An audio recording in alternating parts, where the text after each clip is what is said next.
Shalom, queridos irmãos, eu sou o pastor Alexandre Dutra e esse é o nosso devocional diário. O título do nosso devocional é Um Mundo em Crise. E o nosso texto bíblico está lá em 2 Timóteo, capítulo 3, versículos de 1 a 5. Eu convido você a abrir a sua Bíblia para acompanhar essa leitura.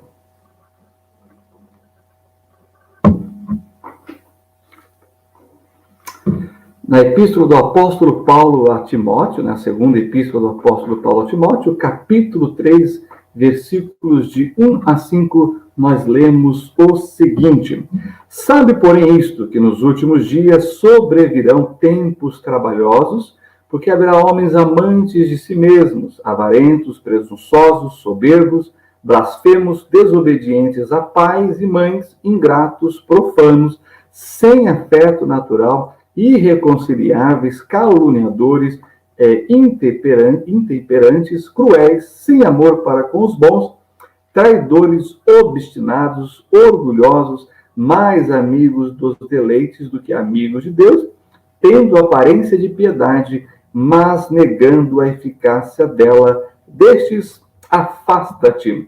Percebam que aqui o apóstolo Paulo está pintando um quadro, profético dos nossos dias, daquilo que é chamado de os últimos dias, que antecede o arrebatamento, a segunda vinda de Cristo, esses eventos proféticos que estão revelados nas Sagradas Escrituras. Bem, vivemos num mundo em crise, seja moral, espiritual, econômica. Temos ouvido e visto guerras acontecendo, também é uma crise na liderança mundial, seja na área de governo, seja na área de liderança religiosa, liderança espiritual. Há uma deficiência muito grande que tem realmente afetado a sociedade como um todo. Bem, a definição de crise é a seguinte: crise é um momento de risco e instabilidade, mas também de oportunidade. Eu lembro de uma história que eu li de duas perspectivas, de dois funcionários de uma empresa de calçados que foram enviados para uma cidade para analisarem, verem a condição, se era realmente viável ou não a construção de uma fábrica de calçados. E esses dois funcionários foram enviados separadamente, sem um saber que o outro estava sendo enviado também, mas no mesmo período. E aí, então, um dos enviados, do funcionário, para avaliar se valeria a pena ou não começar ali uma fábrica de calçados, depois de ter avaliado a situação da cidade, do lugar, da região, manda um e-mail dizendo: olha, é inviável a construção de uma fábrica aqui, pois os moradores da cidade e da região não usam calçado. Ponto. O outro, olhando para o mesmo cenário, enviou um e-mail também na noite daquele dia, dizendo: olha, devemos começar uma fábrica de calçados imediatamente, pois os moradores aqui da cidade, da região, ainda não usam calçados e são clientes em potencial.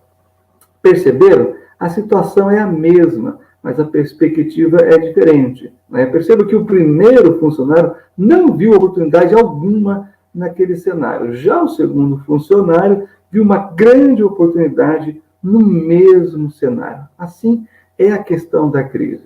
Risco e instabilidade, mas também de oportunidade. Me permita dizer uma coisa para você.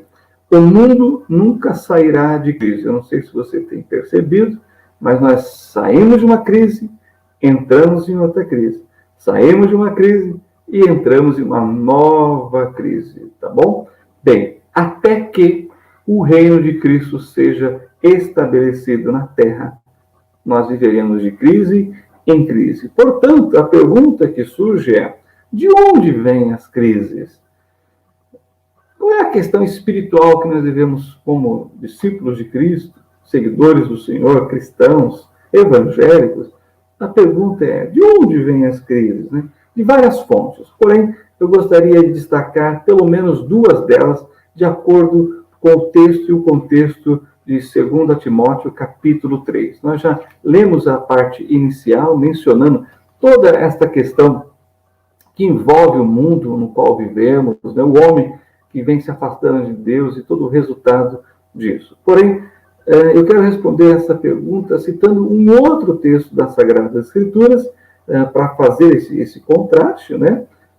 Que está lá em Tiago, capítulo 4, versículos de 1 a 3, que fala, né, das fontes das crises, né, como o egoísmo, né, e a ganância humana. Então, são duas questões que nós devemos tratar para superar, e isso é no nível de âmbito pessoal. Como você tem lidado com o egoísmo, com a ganância humana? E aí, então, você terá a resposta de onde vêm, né, as crises e como lidar com elas, nós veremos a seguir. Mas antes, então, vamos para a leitura, né, desse texto lá em Tiago. Vamos para Tiago, capítulo 4, versículos de 1 a 3, onde nós lemos o seguinte. Acompanhe comigo a leitura da palavra de Deus, né? Ou a leitura aí projetada do texto pelo nosso querido irmão Peter. Diz assim: de onde vêm as guerras e pelejas entre vós? Porventura não vem disto, a saber, dos vossos deleites, que nos vossos membros guerreiam? Cobiçais e nada tendes, matais e sois invejosos, e nada podeis alcançar. Combateis e guerreais, e nada tendes, porque não pedis. Pedis e não recebeis, porque pedis mal, para o gastardes em vossos deleites. Adúlteros e adúlteras, não sabeis vós que a amizade do mundo é inimizade contra Deus? Portanto, qualquer que quiser ser amigo do mundo, constitui-se inimigo de Deus. Perceberam como as Sagradas Escrituras têm as respostas para os dilemas das vidas e as questões mais profundas da sociedade, mesmo aquelas que dizem respeito a governos, a lideranças e a moralidade? Então, acompanhe comigo, porque é nas Sagradas Escrituras que nós também temos a orientação de como, né, vencer estas questões que são nos impostas pela vida, pelo mundo e pelo homem egoísta e ganancioso. Bem, então surge uma outra pergunta: como enfrentá-las? Elas existem, elas são reais e elas estão aí. O apóstolo Paulo fala da crise e nos adverte de como enfrentá-la no mesmo contexto. Vá comigo de volta agora para 2 Timóteo, capítulo 3, e vamos ler os versículos 10 a 12, que diz assim: tu, porém, tens seguido a minha doutrina, modo de viver, intenção, fé, longanimidade, amor, paciência, perseguições e aflições tais quais me aconteceram em Antioquia, em Icônio e em Listra. Quantas perseguições sofri, e o Senhor de todas me livrou. E também todos os que piamente querem viver em Cristo Jesus padecerão perseguições. Perceba, então, que o apóstolo Paulo usa sua própria vida como exemplo pessoal dessa realidade que você, eu, todos nós vamos enfrentar. Mas ele diz: olha, isso não aconteceu só comigo, não vai acontecer só com você, vai acontecer com todos aqueles que desejam viver piamente, ou seja, que desejam viver de acordo, conforme a vontade de Deus, que é a correta, que é a certa, que é a que traz vida, que é a que traz esperança, que é a que traz perdão e restauração. Então, em cima disso, o apóstolo Paulo lança para a gente algumas sementes que devem ser plantadas na sua vida no dia a dia. Quando ele diz doutrina, ele se refere a uma posição firme da verdade. Ou seja, qual verdade das Sagradas Escrituras você tem aprendido hoje, na sua leitura diária? Quando você ouve as pregações, quando você participa de estudos bíblicos, quais verdades estão saltando aos seus olhos e seu coração, às quais você deve se agarrar, sobretudo no mundo de relatividade, né? Onde tudo é relativo, onde o relativismo tem tomado conta, as pessoas estão sem referenciais, sem base, sem alicerce, sem fundamentos dos quais se firmarem, se segurarem para enfrentar as crises, porque elas estão vindo, elas virão e elas estão aí. E ele também diz, modo de viver. O que quer dizer isso? Uma vida baseada nos princípios eternos e imutáveis de Deus. Se vive de qualquer jeito, de qualquer maneira, de acordo com a moda da época? Não. Se vive de acordo com princípios eternos e que não mudam.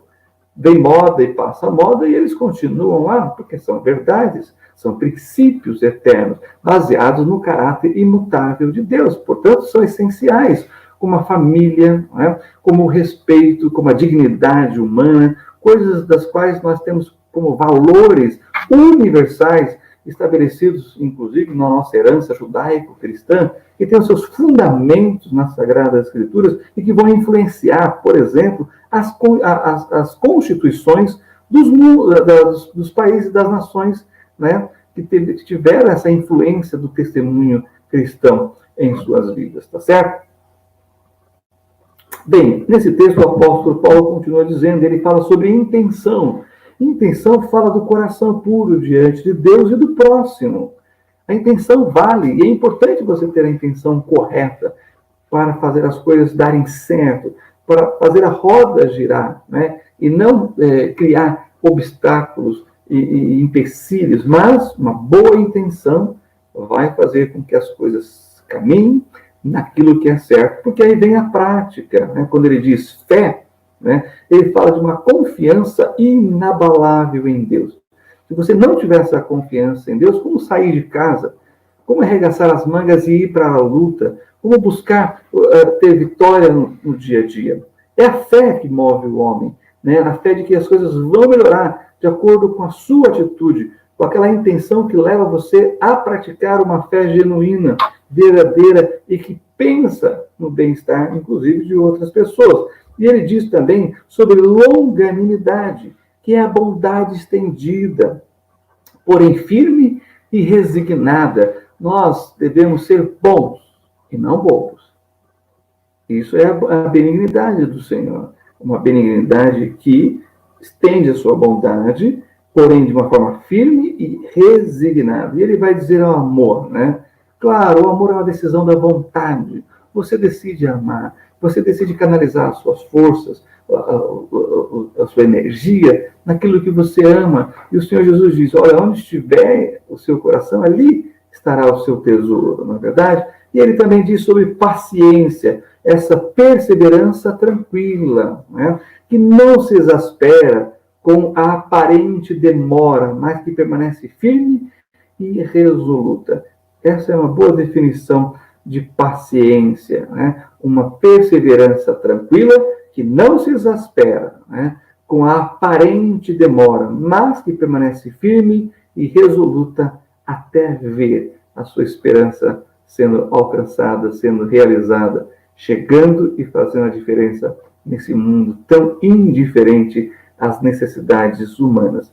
Não só você terá que enfrentar a crise que assola o nosso país e o mundo todo, como tem o desafio de vencê-la, mas não de qualquer jeito, de vencê-la no nome poderoso do Senhor Jesus Cristo, pois Ele é, sim, capaz de te dar o escape sobre as tentações do mundo, sobre as crises que abatem sobre a nossa nação e sobre o mundo todo, e não é diferente, vai vir sobre a sua vida. Por isso, deixa eu dizer uma coisa para você. A crise para o crente, né, pode se transformar em uma grande oportunidade de testemunho de evangelização. Também pode ser uma grande oportunidade de superação pessoal, de uma dependência divina e que vai produzir um crescimento espiritual na sua vida. Vejamos alguns exemplos nas Sagradas Escrituras de pessoas que, em meio à crise, venceram, foram bem-sucedidas e mudaram a sua época. Por exemplo, veja Moisés. Ele se tornou o maior líder de Israel durante uma crise econômica e social de escravidão do seu povo, o povo hebreu, no Egito. Olha para Davi, se tornou herói nacional durante uma crise militar onde os filisteus afrontavam os exércitos do Deus vivo. Olha agora para Daniel, que é exemplo de um caráter sólido, né, e de uma moral inabalável dentro dos palácios da Babilônia, símbolo do mundo, de um mundo anti-Deus, né, governado pela luxúria, intrigas, imoralidades e egocentrismo. Mas ele se fez como uma pessoa vencedora e passou diante de vários reis de uma forma íntegra, com caráter, um caráter inabalável, dando testemunho da sua fé no único Deus vivo e verdadeiro. A vitória na e sobre a crise está na sua firmeza em Deus e em sua palavra, tá certo? A crise passará e aqueles que a enfrentarem com dignidade sairão vencedores. Você será um desses vencedores? Se você deseja isso, leia novamente o texto de 2 Timóteo, capítulo 3. Reconheça que nós estamos num mundo em crise.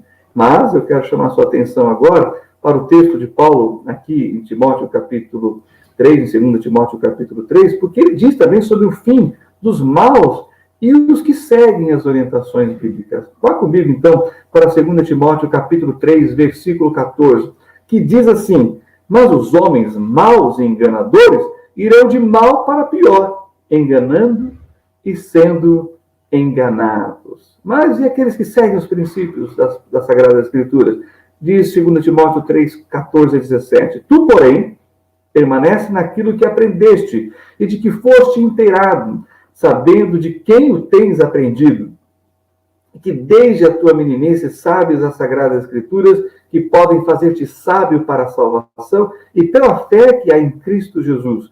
Toda a Escritura é divinamente inspirada e proveitosa para te ensinar, para te repreender, para te corrigir, para te instruir em justiça, para que o homem de Deus, ou seja, você, mulher de Deus, homem de Deus, seja perfeito e perfeitamente instruído para toda a boa obra. Perceba que a Bíblia é um manual de sobrevivência, é um manual do proprietário, que é Deus, para nós que fomos criados à sua imagem e semelhança, para esse mundo que ele fez, mas que também foi afetado pelo pecado, e foi alterado pela a maldade humana. Então, como lidar com isso? Você encontra essa fonte inesgotável nas Sagradas Escrituras. Então, aqui está a orientação bíblica para aqueles que sabem que o mundo está em crise, que o nosso país está em crise, mas que podem vencer. No entanto, existem crises permanentes, né? Na Congregação Batista Bíblica em Guaianazes, alguns anos atrás, conheci um rapaz chamado Denis. Ele tinha 30 anos na época e era o mais velho de 11 filhos. E olha só, ele nasceu paraplégico. Portanto, ele tinha um problema crônico, que vamos chamar aqui de crise permanente. Talvez você tenha um problema crônico de saúde, talvez você tenha um desafio que é constante na sua vida, não é verdade? Que seja crônico, um problema. Bom, ele teria duas opções na vida.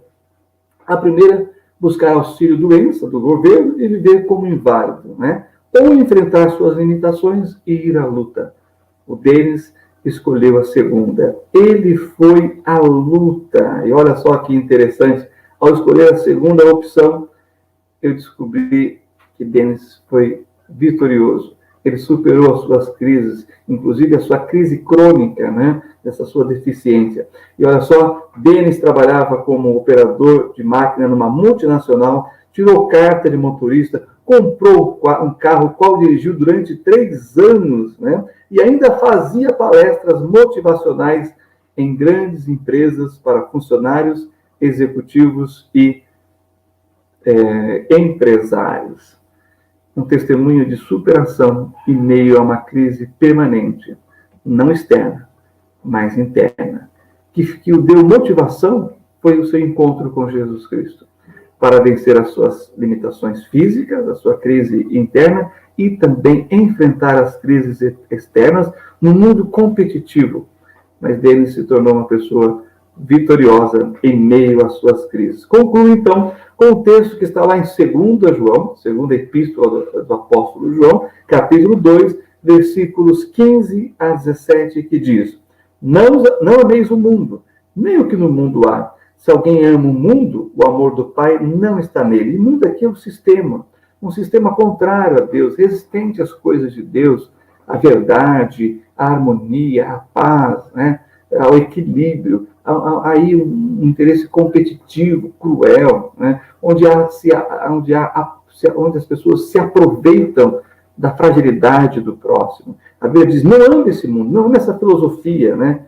Porque tudo que há no mundo, diz o versículo 16, a concupiscência da carne, esse desejo desenfreado da carne, a concupiscência dos olhos, né, esse desejo de possuir e ter, né, e a soberba da vida, de querer ser algo que você não é do Pai, mas do mundo. E ele diz no versículo 17, e o mundo passa, e a sua concupiscência, mas aquele que faz a vontade de Deus permanece para sempre. Que Deus te dê a vitória em meio às crises e que o nome dele seja glorificado através da sua vida e que você seja mais do que vencedor em Cristo Jesus. Amém. Se esse vídeo foi uma bênção para você, não deixe de compartilhar com outras pessoas. Também não deixe de se inscrever no nosso canal, lá no canal do Templo Batista de Indianópolis, clicar no sininho, dar o seu joinha e aguardar os novos devocionais para a sua edificação e também para a evangelização das pessoas que amamos. Que Deus abençoe os irmãos. Um bom dia na presença do Senhor e até a próxima oportunidade. Shalom.